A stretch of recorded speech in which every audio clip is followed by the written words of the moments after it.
కీర్తన, దావీదు గారు వ్రాసిన కీర్తన. ఇది అబ్షాలోము దావీదు గారిని తరుముతున్నప్పుడు యూదా అరణ్యంలో దావీదు గారు ప్రవేశించినప్పుడు సాదోకు అబ్యాతారు దేవుని మందసాన్ని తీసుకుని వెనకాల వస్తా ఉంటే ఆ బలసూచకమైన మందసం ఎక్కడ చూసాము? బలసూచకమైన మందసం అన్న మాట ఎక్కడ చూసాం?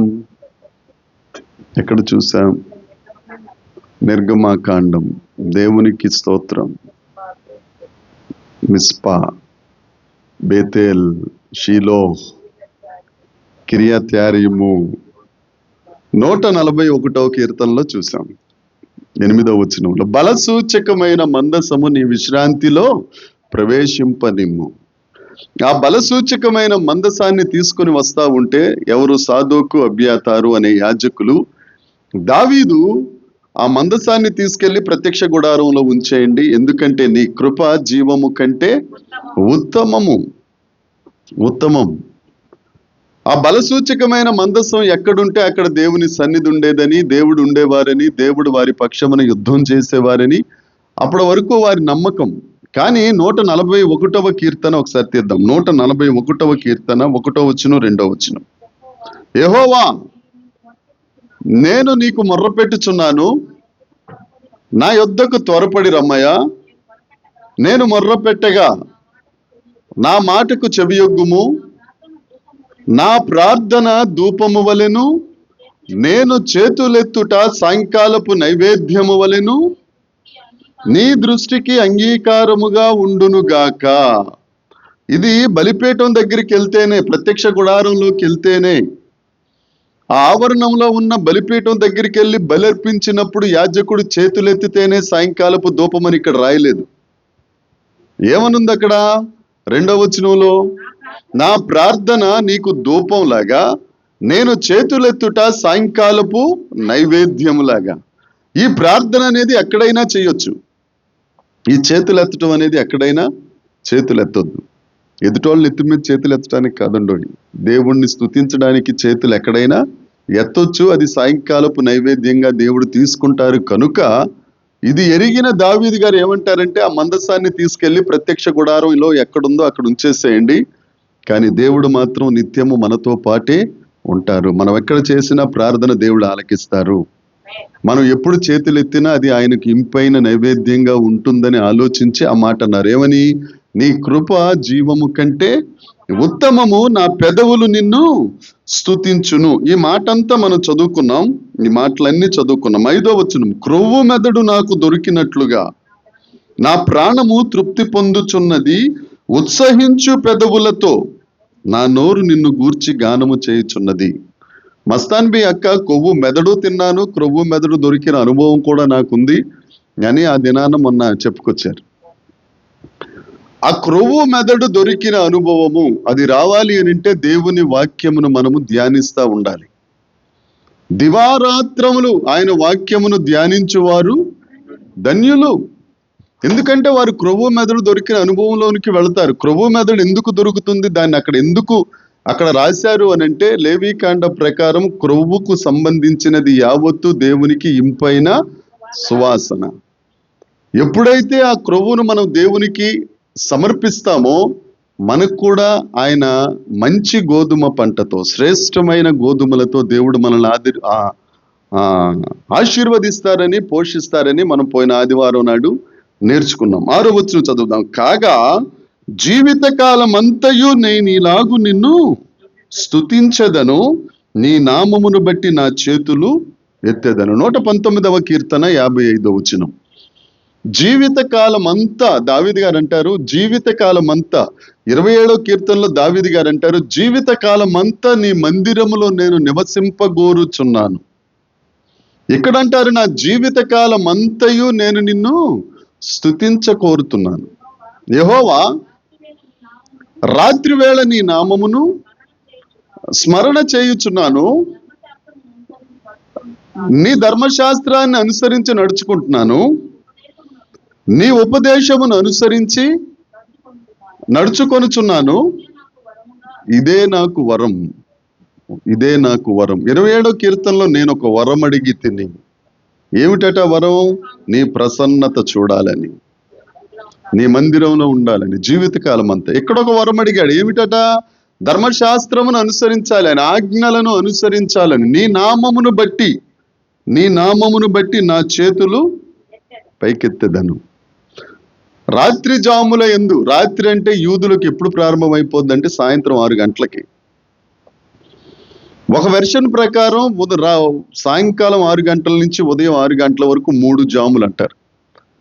ఒక వెర్షన్ ప్రకారం, ఒక తర్జుమా ప్రకారం సాయంత్రం 6 గంటల నుంచి ఉదయం 6 గంటల వరకు 4 జాములు అంటారు. అంటే ఒక దాని ప్రకారం 3 గంటలైతే ఒక జామని, ఒక తర్జుమా ప్రకారం 4 గంటలైతే ఒక జామని. ఏదైతేనే మనమైతే 6 గంటలకి మనం ధ్యానించడం మొదలు పెట్టాం. 6 నుంచి 3 గంటలంటే 9 గంటలకు హన్నా ప్రార్థనలో ఉంటాం. 2వ జాము వచ్చేసరికి ఆహారం తీసుకుంటాం. 3వ జాము వచ్చేసరికి నిద్రలో ఉంటాం. 4వ జాము వచ్చేసరికి గురకలో ఉంటాం. ఏమండి? అంతేగాని ఇక్కడ దావీదు గారు అన్నట్టుగా మొదటి జాము, 2వ జాము, 3వ జాము అనేది ఎక్కడ మన జీవితంలో కనపడదు. ఎప్పుడైతే దావీదు గారిలాగా నా జీవిత కాలం అంతా నేను దేవుణ్ణి స్తుతిస్తాను, నేను ఆ దేవుణ్ణి ఆరాధిస్తాను అన్నదాన్ని బట్టి చూస్తే మన దేవుణ్ణి గనక ఆరాధించడం మొదలు పెడితే ఆ క్రొవ్వు మెదడు దొరికిన అనుభవము. దేవునికి స్తోత్రం. క్రొవ్వు మెదడు శ్రేష్టమైన గోధుమలతో, శ్రేష్టమైన ఆత్మీయ ప్రత్యక్షతలతో దేవుడు మనలను నింపునుగాక. హల్లెలూయా. ఇప్పుడు కొంతమంది మన వాక్యాలు వింటున్నారు. సంఘ పెద్దలు అని ఉంది ప్లేలిస్ట్ లో, చూసారు ఎప్పుడన్నా? యూట్యూబ్ ప్లేలిస్ట్ లో సంఘ పెద్దలు, మీరు చెప్పిన వాక్యాలు సంఘ పెద్దలు అనే ప్లేలిస్ట్ లో పెట్టబడి, రాజకుమారి చెల్లమ్మ గారు, నాగమణి చెల్లమ్మ గారు, మస్తాన్బి చెల్లమ్మ గారు, పురుషోత్తం అయ్య గారు, పాస్టర్ అమ్మ గారు, మీ వాక్యాలన్నీ ఎక్కడ ఉంటాయంటే సంఘ పెద్దలు అన్న ఫోల్డర్లో ఉంటాయి. ఆ సంఘ పెద్దలు ఎవరు అనుకుని కొంతమంది వెతికి దాంట్లో వింటున్నారట కొన్ని వాక్యాలు. అన్నా నువ్వే కాదు, చాలా లోతుల్లో కాళ్ళు కూడా వెళ్ళిపోతున్నారు. దేవుడికి స్తోత్రం. ఎక్కడ సంపాదిస్తున్నారా గారు? మొత్తానికి చరిత్రను తవ్వుతున్నారు, దేవుని వాక్యాన్ని ధ్యానిస్తున్నారన్నా. చాలా బాగుంది. వాళ్ళు కూడా ఎప్పటికప్పుడు నీకు పోటీ అయిపోతారు, జాగ్రత్తగా ఉండు. దేవునికి స్తోత్రం, దేవునికి స్తోత్రం. రాత్రి పృథ్వీ గారు ఒక సాక్ష్యం చెప్పారు రాజకుమారి చెల్లమ్మ కోసం. ఏంటనంటే వచ్చే వాక్యం గురించి ఇప్పటి నుంచే మొదలు పెట్టేసింది అంకుల్ అమ్మ. చరిత్రను తిరిగేటు ఎలా చెప్తుందో నాకే అర్థం కావట్లేదు అని మాట. ఇప్పుడు కుటుంబస్తుల దగ్గర నుంచి ఆ సాక్ష్యం రావడం అనేది దేవునికి స్తోత్రం. హల్లెలూయా, హల్లెలూయా. ఇప్పుడు మస్తాన్బి గురించి ఆయన కాదర భాష గారిని అడిగితే, ఏం పాస్టర్ గారు, బావ గారు 5 గంటల కంటే నాగమణి ఇంటికంట, 7:30 నుంచి అంటే అన్న ప్రార్థన అంట, మధ్యాహ్నం ఇంకో దగ్గర అంటే జయమ్మోళ్ళ ఇంటికంట. ఏమైపోతుందో నాకు అర్థం అవట్లేదండి. ఎట్టెళ్ళిపోయినా ఆవిడే కనపడుతుంది నెల్లూరు. దేవునికి స్తోత్రం. ఇక పాస్టమ్మ గారి గురించి చెప్పాలంటే ఆ ట్యాబ్ ఒకటి పట్టుకుంటుంది, పైగా తిరగేసి నాకు చెప్తుంది, ఎండ్యూర్ కామెంటరీ చదివావా నువ్వు? 131 కామెంటరీ మనం చెప్పేవి, అదంతా నాకు అర్థమైపోయింది. అందుకని 132వ కీర్తన ఆవిడకి దొరకకుండా చెప్పాను. దేవునికి స్తోత్రం. ఎండ్యూర్ కామెంటరీ కాదు, బైబుల్ యూనివర్సిటీలో కూడా దొరకదు. దేవునికి స్తోత్రం కలుగును గాక. ఎందుకు చెప్తున్నాను అని అంటే, క్రొవ్వు మెదడు దొరికిన ఆత్మ ప్రత్యక్షతలు మనకి రావాలి అని అంటే ఆయన నామమును బట్టి మన చేతులు పైకెత్తాలి.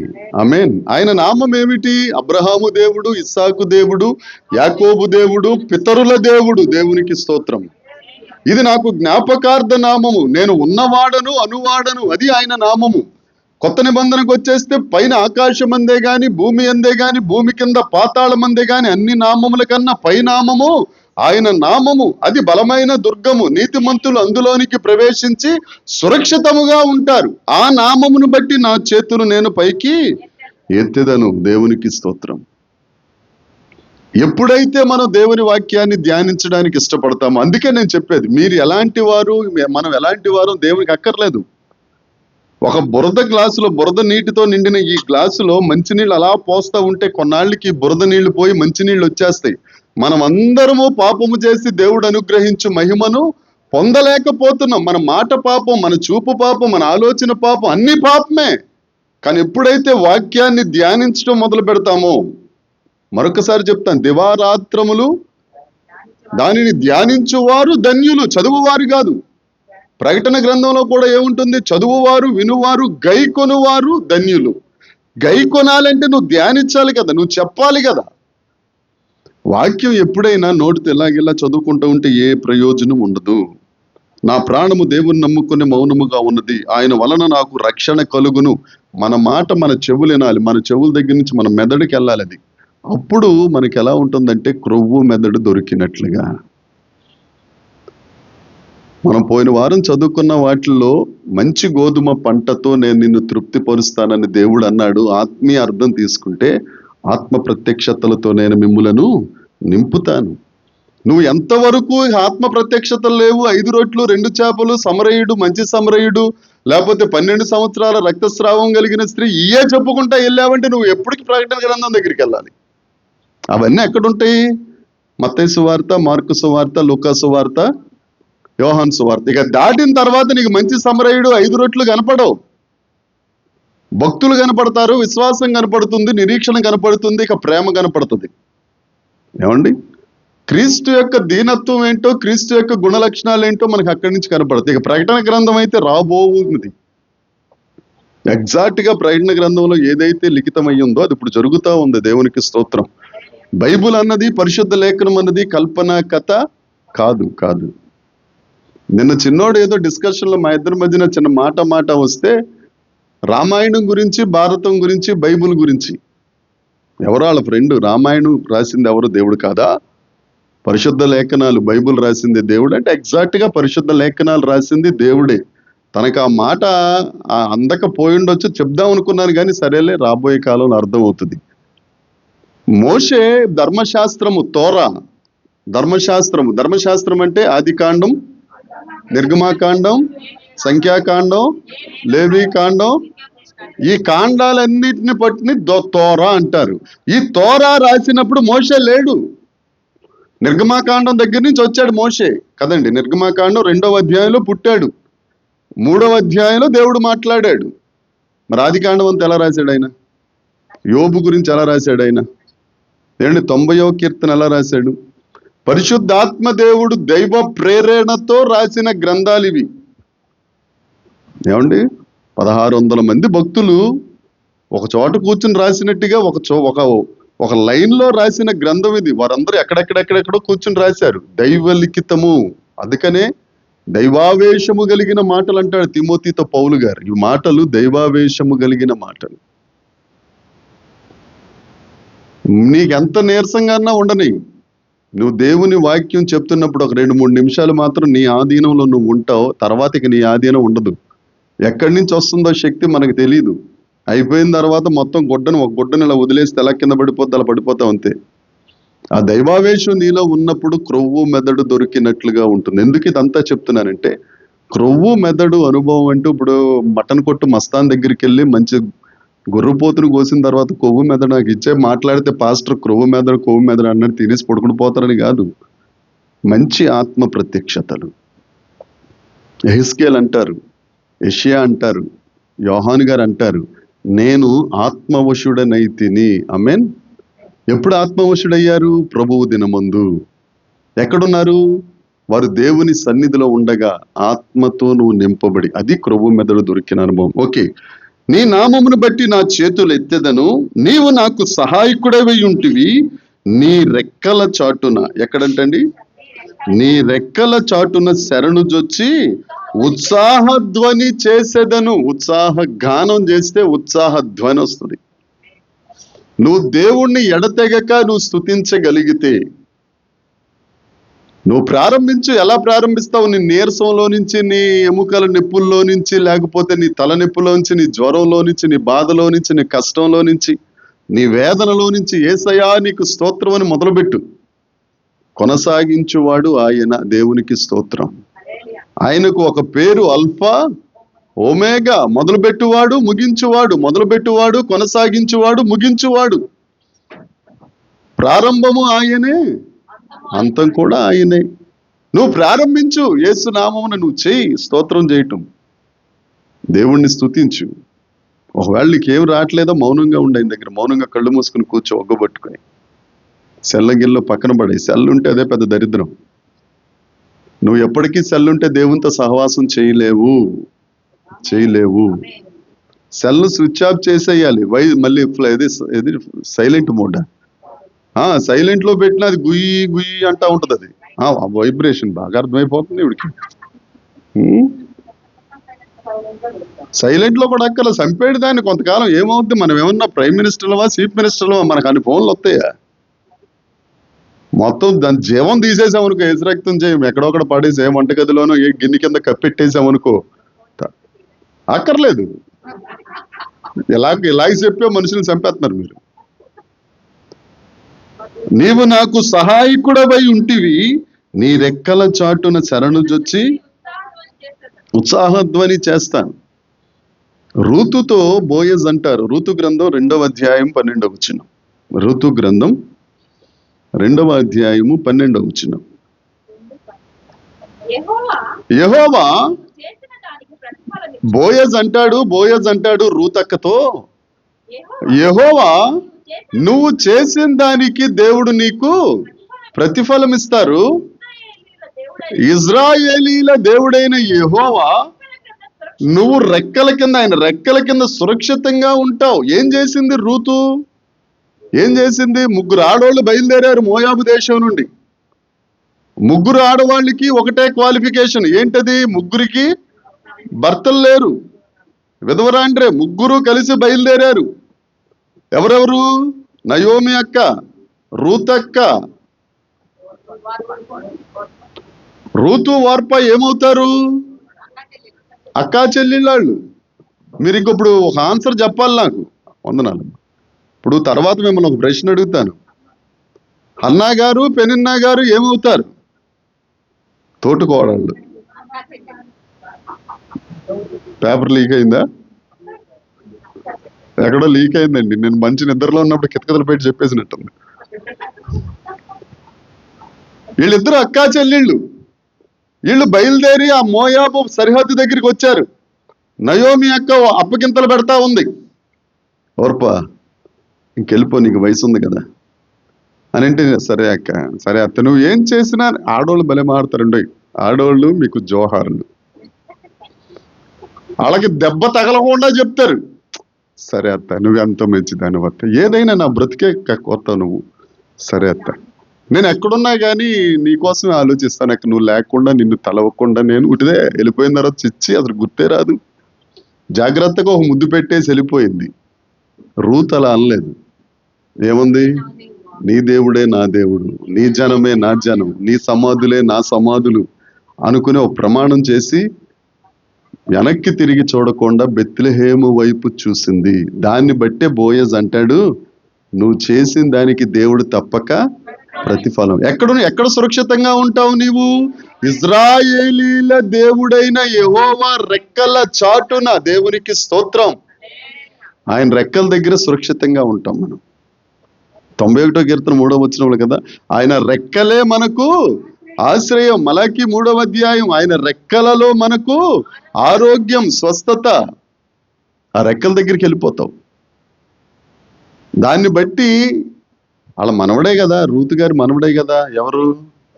దావీదు గారు ఆ మాట రాసింది. దేమని? నీ రెక్కల చాటున శరణుజొచ్చి ఉత్సాహధ్వని నేను చేస్తాను. 16వ కీర్తన 7వ వచనం చదువుదాం ఒకసారి. కీర్తనల గ్రంథం 16వ కీర్తన 7వ వచనం.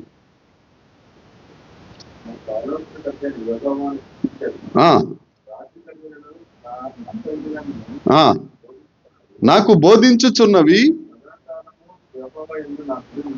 సదాకాలం. నువ్వు ఎప్పుడైతే సదాకాలం అనగా ఎల్లకాలం నువ్వు దేవుని మీద గురి నిలుపుతావో, దేవుడు నిన్ను ఎక్కడికి తీసుకెళ్తాడు అని అంటే ఆయన రెక్కల చాట. ఆయన రెక్కలు ఎక్కడున్నాయి?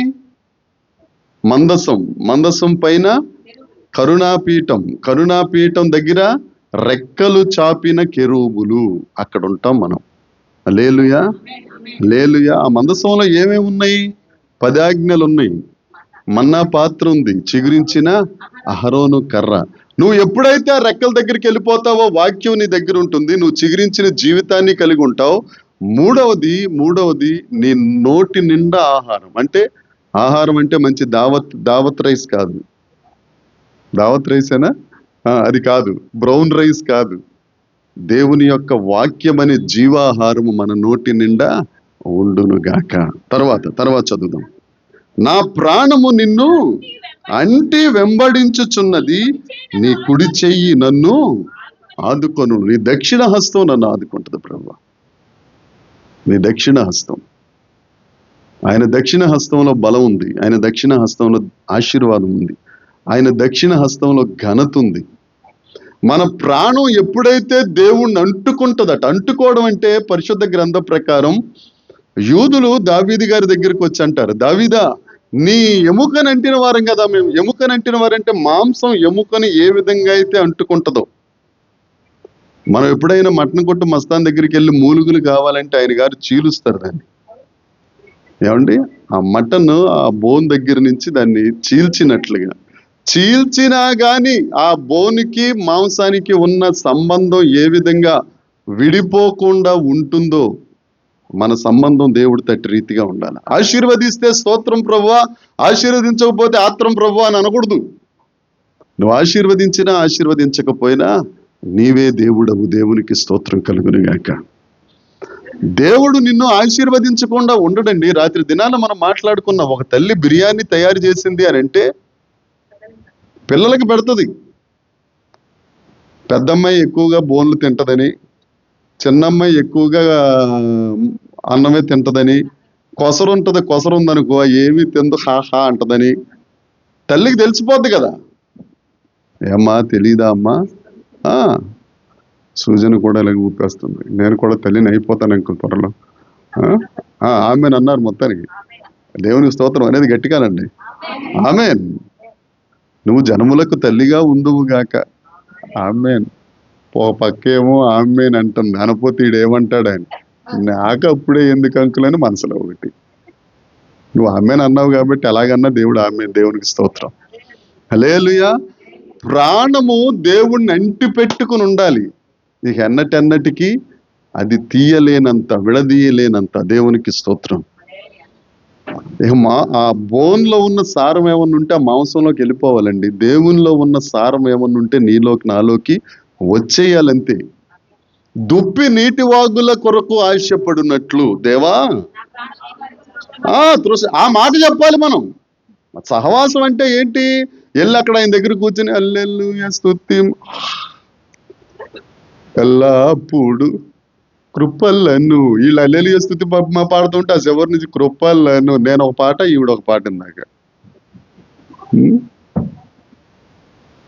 మనం దేవునితో మమైకమైపోవుదము గాక, వైరాగ్యంలోనికి వచ్చుదము గాక. నిజంగా నేను గమనిస్తున్నాను, సంఘం రాను రాను రాను రాను ఆ వైరాగ్య స్థితిలోనికి వస్తుంది. ఏదైతేనేమి హల్లెలూయా వస్తా ఉంది. ఏంటి ఆహార వ్యవహారాలే కానివ్వండి, దేవుని దగ్గర సమయం గడిపే చాలా ఆశ్చర్యకరమైన విషయం. నాకే కాదు చాలా మందికి 7:30కి మీరు అందరూ ప్రతిరోజున, ఈవెన్ పెంచిన నాయుడు సైతం 7:30 అయితే నా దగ్గర ఉండడం, వెళ్ళిపోతాడు. నువ్వు బిజీగా ఉంటావు, వెళ్ళిపోతాను. నువ్వే కాదు మీ వాళ్ళందరూ రాక్షసులు రా బాబు అంటాడు. దేవునికి స్తోత్రం. ఆ సాక్ష్యం రావాలండి. వచ్చిందండి, దాన్ని బట్టి దేవునికి స్తోత్రం చెప్తాం. హల్లెలూయా, హల్లెలూయా, హల్లెలూయా. ఒక్క మాట వేస్ట్ మాట అన్న ప్రార్థనలు ఉంటుందండి? ఉండదు. దేవునికి స్తోత్రమే. ఓకే, 9వ వచనం. నా ప్రాణము నశింప చేయవలెనని దాన్ని వెతుకుతున్నారు, వారి భూమి క్రింది చోట్లకు దిగిపోవుదురు. దేవునికి స్తోత్రం. ఈ కీర్తన ఎప్పుడు రాశారు దావీదు గారు? అబ్షాలోము దావీదును తరుముతున్నప్పుడు రాసిన కీర్తన కదా. అబ్షాలోము ఏమన్నా పయ్యోడా పరాయోడా? కొడుకే కదా, జ్యేష్ఠపుత్రుడు.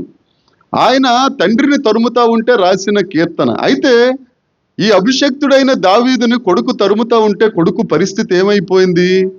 2వ సమూయేలు గ్రంథం 16వ అధ్యాయం 18వ అధ్యాయం 6, 7, 8 వచనాలు చదవండమ్మా. 2వ సమూయేలు గ్రంథం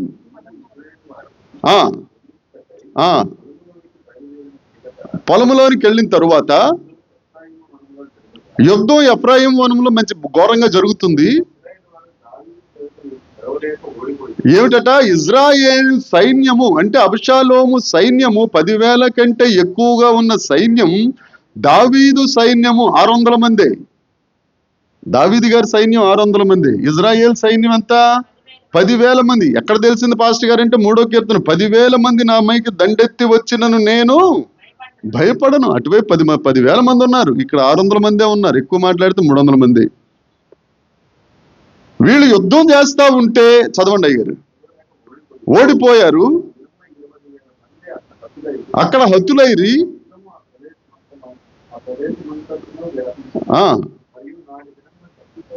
కత్తి చేత కూలిన వారి కంటే. ఏమండి, ఎక్కడ చిక్కుబడిపోయారట? కత్తితో అంటే వీళ్ళు యుద్ధం చేశారు. అడవిలో చిక్కుపోయారంటే ఎవరు యుద్ధం చేశారు? దేవుడు యుద్ధం చేశాడు. ఒకటే మన ధైర్యం తెచ్చుకోవాల్సింది. మనందరి శత్రువు ఒకలే, అపవాది, డాక్టర్ లూసీ. దాని అనుచరగణం ఉంటారు కొంతమంది, సాతాను శక్తులు, అంధకార శక్తులు, దుష్ట ఆత్మలు. కరెక్ట్ గా మనం ప్రార్థన చేద్దాం అనుకునేసరికి ఏదో ఫోన్ వచ్చేద్ది. అమ్మా నువ్వు అప్పు కడతాన్నావు, కట్టలేదు, ఏంటి నీ సంగతి ఏంటి అనేసరికి బుర్ర పాడైపోయి, మనసు పాడైపోయి, చిచ్చి ప్రార్థన వద్దు ఏమొద్దు అని జాగ్రత్తగా ఏసీ వేసుకుని రగ్గు కప్పుకుని పడుకోవడమే. ఏమండి, అప్పుడే నువ్వు ధైర్యంగా ఉండాలి. ఎప్పుడైతే దావీదు గారు దేవుడు స్తుతిస్తూ యెహోవా నా కాపరి, యెహోవా నా ఊపిరి, నాకు లేమి లేదు, లోయలలో లోతులలో యెహోవా నా కాపరి, సంద్రములో సమరములో యేసయ్య నా ఊపిరి, లోయలలో లోతులలో యెహోవా నా కాపరి, సంద్రములో సమరములో యేసయ్య నా ఊపిరి. అరే పాటలు పాడుకుంటా వెళ్తా ఉంటే ఎదురుకుంటే సింహం వచ్చేస్తుందట. దేవుణ్ణే కదా స్తుతిస్తున్నాడు ఈయన. ఏమొచ్చేస్తుంది ఎదురుగుండా? సింహం. చంపేశాడు. మళ్ళీ పాచిక గల చోట్ల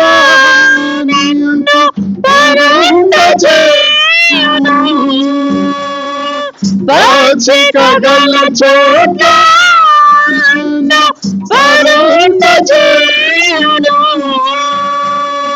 శాంతికరమైన జలముల పొంత నన్ను నడిపించును,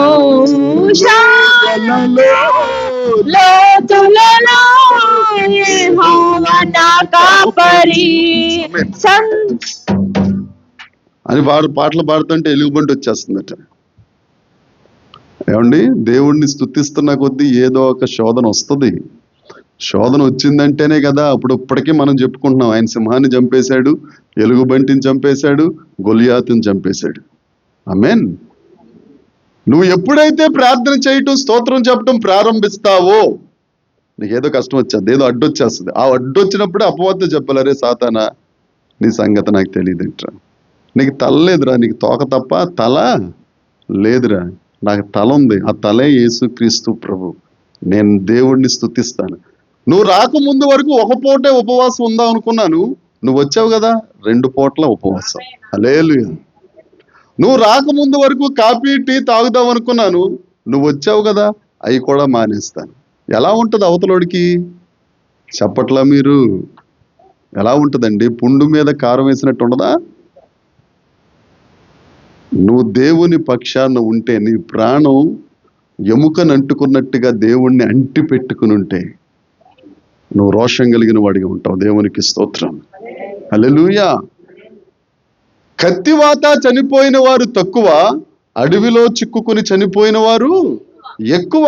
నీ శత్రువు నీ ముందుకు వస్తా ఉంటూ నువ్వు చేసే యుద్ధం తక్కువ, దేవుడు చేసే యుద్ధం ఎక్కువ. ఆ రోజున ఎర్ర సముద్రం ముందు మోషే 30 లక్షల మంది ఇజ్రాయేలీలు నిలబడితే దేవుడు చెప్పిన మాట, మీరు ఓరక నిలబడి చూడండి, యుద్ధము, మీరు రక్షణ చూస్తారు. దేవునికి స్తోత్రం. మన దేవుని పక్షాన నిలబడితే రక్షణ ఎప్పుడు మందే. హల్లెలూయా, హల్లెలూయా. రక్షణ ఎప్పుడు మందే.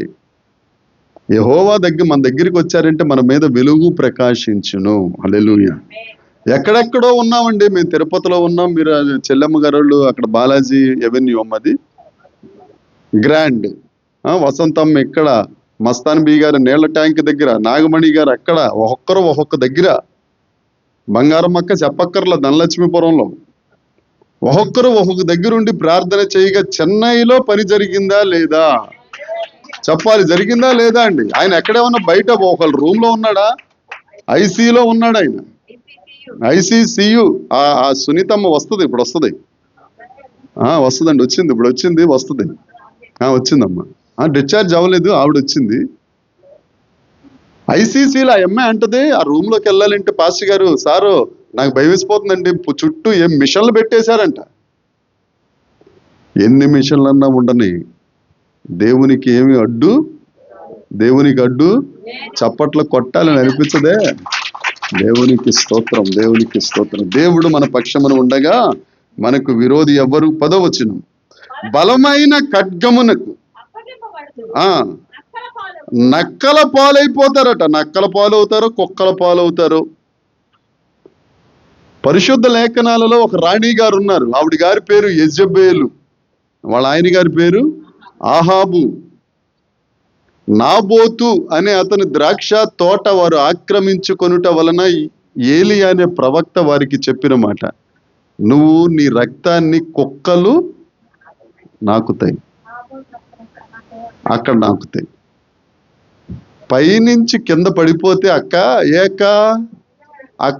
కుక్కలు రెడీగా ఉన్నాయండి, ఎప్పుడు పడిపోద్దా క్యాచ్ పట్టుకుని నాకేద్దామని. ఆమేన్. నక్కల పాలుగుతారు మన మీదకి వచ్చేవారు. మనుషులు కాదు, ఏ శత్రువు అయితే, ఏ అపవాది అయితే నీ మీద కాలు దువ్వుతుందో, నిన్ను ఇబ్బంది పెట్టాలని, నిన్ను శ్రమల పాలయ్య, నీ కుటుంబంలో గొడవలు పెట్టాలని, అశాంతి పెట్టాలని, సమాధానం తీసేయాలని ఏ శత్రువు అయితే ప్రయత్నాలు చేస్తుందో ఆ శత్రువు నక్కల పాలగును గాక. ఆఖరి వచనం చదువుదాం. రాజు దేవుణ్ణి బట్టి, అక్కడ నిమిషం, మనము దేనిని బట్టి సంతోషించుదుము? ఆహా, బంగారం అక్క, పేరులోనే బంగారం. దేవుణ్ణి బట్టి. ఆడవారికి అతి ప్రియమైనది జాయ్ అలుక్కాస్, షేక్ చమన్లాల్, ఇంకే ఉంటాయి కదా, ఖజానా, ఇంకా నువ్వు కూడా నవ్వుతున్నావు, కళ్యాణ్,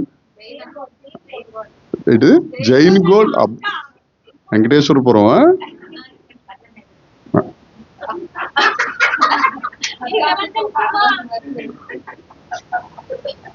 తండ్రి కానీ వాక్యం చెప్తుంది, రాజు దేన్ని బట్టి?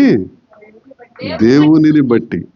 ఒక మాట చెప్పనా, నువ్వు రాజు అయితే దేవుని బట్టే సంతోషిస్తావు, నువ్వు నకిలీ రాజు అయితే నీ ఇష్టం, దేన్ని బట్టి సంతోషిస్తావు అనేది మీరు పూర్తి చేసుకోండి. నువ్వు నిజమైన రాజు అయితే, నిజమైన రాజు అని అంటే 1 పేతురు పత్రిక 2:9 ఉంటుంది, ఆయన గుణాతిశయములను ప్రచురపరచు నిమిత్తము రాజులైనా ఆ రాజు అయితే దేవుని బట్టే సంతోషిస్తావు. నువ్వు పనికిరాని రాజు అయితే దేన్ని బట్టి? డాష్ ఎన్ని డాష్లన్నా పెట్టుకోవచ్చు. జాయలుక్కాసో, జై హిందో, జయనగరో, ఏంటది జై ఆనందో ఏదో చెప్పారు కదా, అదిగో జైనో, వీటిని బట్టి సంతోషిస్తారు. మీరు నకిలీ రాజులా నిజమైన రాజులా అనేది అక్కడ అర్థమైపోతుంది. కానీ ఈ రాజు మాత్రం, ఏ రాజు? దావీదు గారనే రాజు మాత్రం దేవుణ్ణి బట్టి సంతోషిస్తారు. తర్వాత, ఆయన తోడని ప్రమాణము చేయు ప్రతి వాడు ఏమని అతిశయిస్తారు? ఎవరైతే నా జీవము కలిగిన దేవుని తోడని అంటారో దేవుణ్ణి బట్టి అతిశయిస్తారు. ఆమేన్. దేవుడు కొంతమందిని బట్టి ఆనందిస్తాడు. ఎవరిని బట్టి? కృపకు వేడుకొని వారిని బట్టి ఆనందిస్తాడు. రెండవది, ఆయన యందు భయభక్తులు కలిగిన వారిని బట్టి ఆనందిస్తాడు. మూడవది, ఆయనను యందు అతిశయించు వారిని బట్టి. అతిశయించడం అంటే ఏంటి? నా దేవుడు నాకున్నాడు రా, హల్లెలూయా, నా దేవుడు నాకున్నాడు రా. ఒక రకంగా చెప్పాలంటే దేవుణ్ణి బట్టి గర్వించువారు, నా దేవుడు నాకున్నాడు రా అని సంతోషించువారు, వారిని బట్టి దేవుడు ఆనందిస్తాడు, మనం అతిశయిస్తాం. ఎక్కడైనా నా దేవుడు నాకున్నాడన్న ధైర్యం నీకుందా? చాలాసార్లు మనం చెప్పుకుంటాం, పరిశుద్ధ గ్రంథంలో 365 సార్లు భయపడొద్దు అనే మాట ఉందని. భయపడకుండా ఉంటామా? భయపడతావు అంటే నీకు దేవుడు అంటే నమ్మకం లేదు కాబట్టి, నీకు దేవుడు అంటే సంతోషం లేదు కాబట్టి, దేవుడు అంటే అతిశయం లేదు కాబట్టి. ఎప్పుడైతే నా దేవుడు నాకున్నాడు రా, ఇప్పుడు రాత్రి 11:30కు వచ్చాడు బావగారు చెన్నై నుంచి, అంతేనా? 11:30 12 అయింది. ఆయన వచ్చేస్తున్నాడంటే ఏంటి? వచ్చేస్తున్నాడు మా ఆయన, నేను తలుపు వేసుకోకపోయినా పర్లేదు, మొత్తం ఆయన ఉన్నాడు కాబట్టి ఏమైనా పర్వాలేదు. ఇప్పుడు భర్త వస్తున్నాడు అనేసరికి ఒక ధైర్యం కదా, అది నేను సృష్టించిన వాడు నీకు భర్త, నీ భర్త నీ దగ్గరే ఉంటాడు. ఈ భర్త చెన్నై వెళ్ళొచ్చు, గ్యారేజ్కి వెళ్ళొచ్చు, ఇంకో దగ్గరికి వెళ్ళొచ్చు, ఎక్కడికైనా వెళ్ళొచ్చు, కానీ మన భర్త ఇమ్మానుయేలు దేవుడు కదా, మనతో పాటు ఉన్నాడు, మనతో ఉన్నాడు. ఆయన అక్కడ ఉన్నాడు కాబట్టి మన పక్షమున ఆయన ఉండగా మనకు విరోధి అనేవారు ఎవ్వరూ లేరు. ఎవడొస్తాడు నీ మీదకి? ఆయనే సైన్యములకు అధిపతి అయిన గొప్ప దేవుడు. ఆయన బట్టి అతిశయిద్దాం, ఆమేన్. ఆయన బట్టి సంతోషిద్దాం. నా దేవుడు ఎప్పుడు నాతోనే ఉంటాడు, నా దేవుడు ఎప్పుడు నాలో ఉన్నాడు, నా దేవుడు ఎప్పుడు నా పక్షాన ఉన్నారు, నా గృహంలో ఉన్నారు, నా సంఘంలో ఉన్నారు, మా కుటుంబంలో నా దేవుడు ఉన్నాడు. ఆయన ఉండగా ఇంకేది నాకు? నా దేవుడిని బట్టి నేను సంతోషిస్తాను, అతిశయిస్తాను అనే మాట దేవుడు మనందరికీ దయచేయును గాక. అటువంటి నిశ్చేతలోనికి మనం వచ్చుదుము గాక. సమస్తము పెంటగా ఎంచుకుని దేవుణ్ణి మాత్రమే ఆస్తిగా ఎంచుకుందుము గాక. భూలోకమందు ధనమునకు చిమ్మట కొట్టొచ్చు గాని పరలోక ధనమునకు చిమ్మట కొట్టడం అనేది లేదు. ఈ భూలోక ధనములో దేవుడు నీకు ధనమైపోయారు, దేవుడు నీకు సంతోషమైపోయాడు, దేవుడు నీకు అతిశయం అయిపోయాడు, దేవుడు నీకు గర్వం అయిపోయారు అంటే నిశ్చయముగా నువ్వు పరలోకంలో ఉంటావు. ఆమేన్, ఆమేన్. అదే వైరాగ్యం అంటే. నీకు వెలగలిగిన భోజనం తీసుకొచ్చి నీ ముందు పెట్టిన, ప్రకృతి నుండి ఫ్రైడ్ రైస్ తెచ్చి పెట్టిన, లేకపోతే హంగరీ చికెన్ అంటే వాళ్ళ అమ్మాయికి చికెన్ తీసుకొచ్చి పెట్టిన, తెచ్చారు కదా, అదిగో పెట్టిన, వేటి వైపు మన మనసు మళ్ళకుండా దేవుని మీదే మన దృష్టి పెట్టగలిగితే, ఆమేన్. నువ్వు తిన్నా తినకపోయినా నీకు ఆరోగ్యమేనండి, దేవునికి స్తోత్రం. హల్లెలూయా. ఎవరిస్తారు? ఆ ఎముకలకు సత్తువ ఈ వాక్యమే, దేవునికి స్తోత్రం. నువ్వు వాక్యాన్ని ధ్యానించు, నీకు సత్తు వచ్చేస్తుంది. దేవుడి మాటలు దీవించును గాక. నిలబడదాం, దేవునికి స్తోత్రాలు చెల్లిద్దాం. దేవునికి స్తోత్రం. హల్లెలూయా.